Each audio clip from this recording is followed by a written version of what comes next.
I lived with my mother these last almost 6 years because as she was turning 90, it was clear that she couldn't live alone. Of course, she wanted to live in her own house. She was fiercely independent, like elderly people often are. And we had made a promise to my parents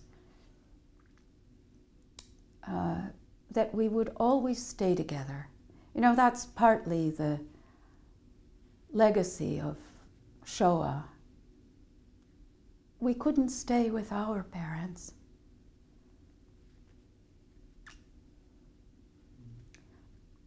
We parted under horrible circumstances. We must stay together. So that was our responsibility. There are 3 of us, myself, my twin brother Daniel, Joseph. Joseph, his name, Yusef was my father's father, and Rosita Eve, Rosie, as we call her, younger sister, 4 years younger. She, her name is a compound of Rose and Ita. Ruja, who was Rosalia was my father's mother, and Ita was his, he called her Mawabapcha. He adored her.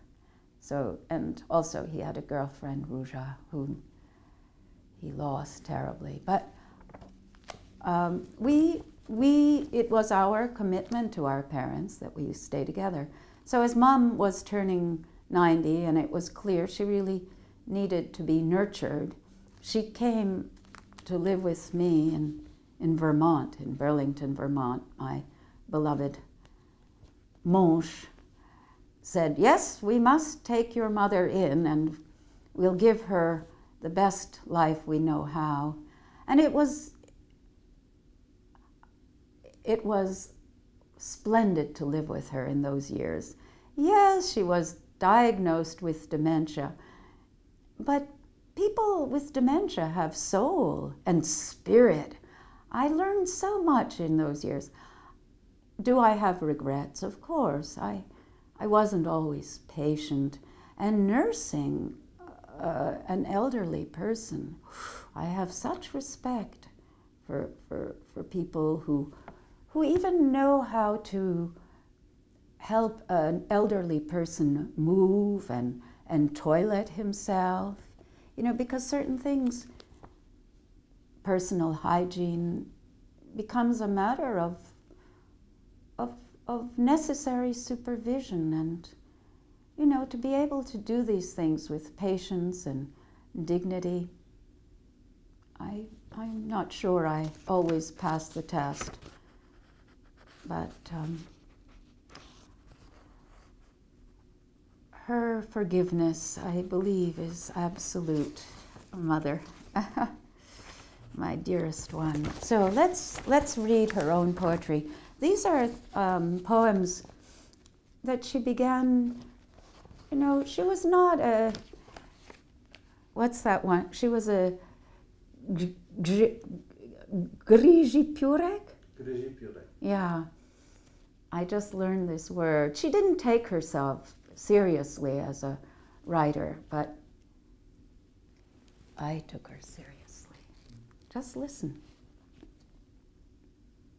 Nursing school, spring 1941.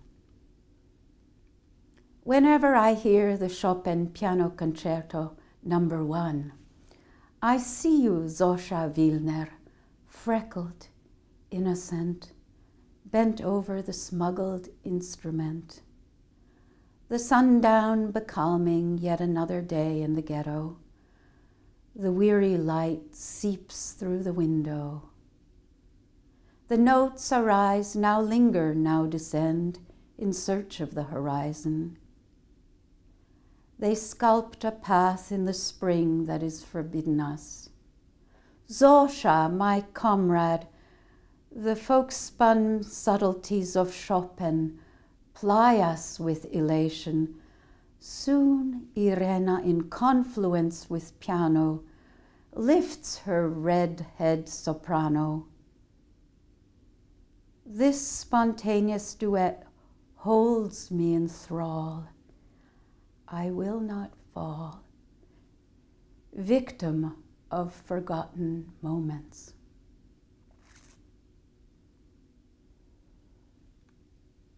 I'll read you another poem because, in a kind of way, well, it's fascinating. How did Mother get her bearings when we came to Otfotsk? Let me see if I can find it here. I love her poems. You're very nice to let me read them because yes. And I think it says something better than I could ever explain it myself. It's called Childhood in Poland, Ambivalence. We were little. The world was a bilingual harmony. Konik, Ferdele, Ptaszek, Fegele.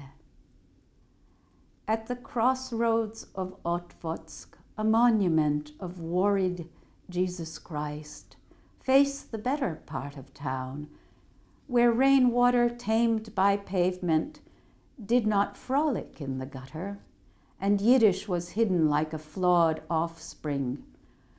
The right arm of Christ pointed away from the shtetl. On Friday, wary windows blinked with the promise of Sabbath. The mirage of Europe was viewed with detachment by the pious. The school for children, separate but equal. In the primer, Janek and Ala did not meet Shmulik and Chanele. The Polish patriot Berek Yoselewicz walked desultorily through history books. I deserted you, Yiddish. You tinted the Polish tongue with your irrepressible inflection that was considered a flaw. Rivulets of contempt know no horizon. They drain self-respect. They murmur cruel subtleties, Jewishness. I perch on the edge, condemned to contradictory feelings.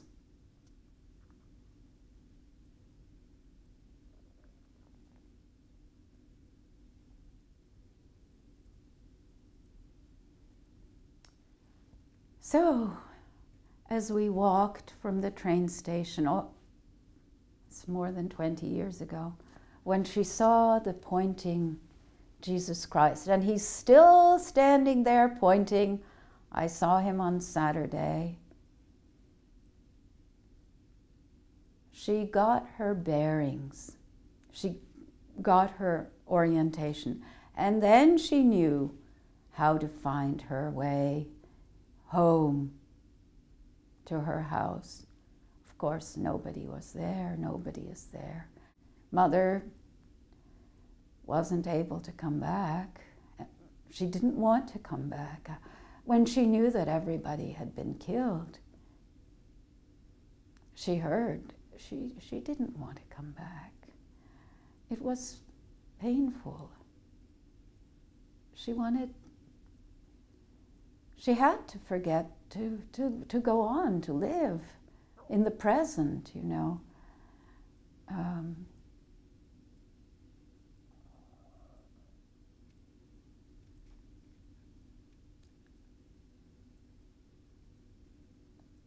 And what would she have returned to?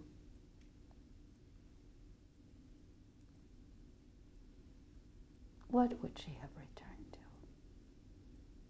It's a painful question. I wish she could be here with me now to see what there is to return to.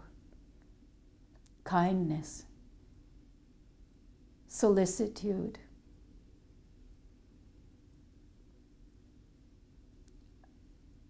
you know, as she said, I choose to believe in the better angels of our nature, as Barack Obama used to like to quote Abraham Lincoln, right?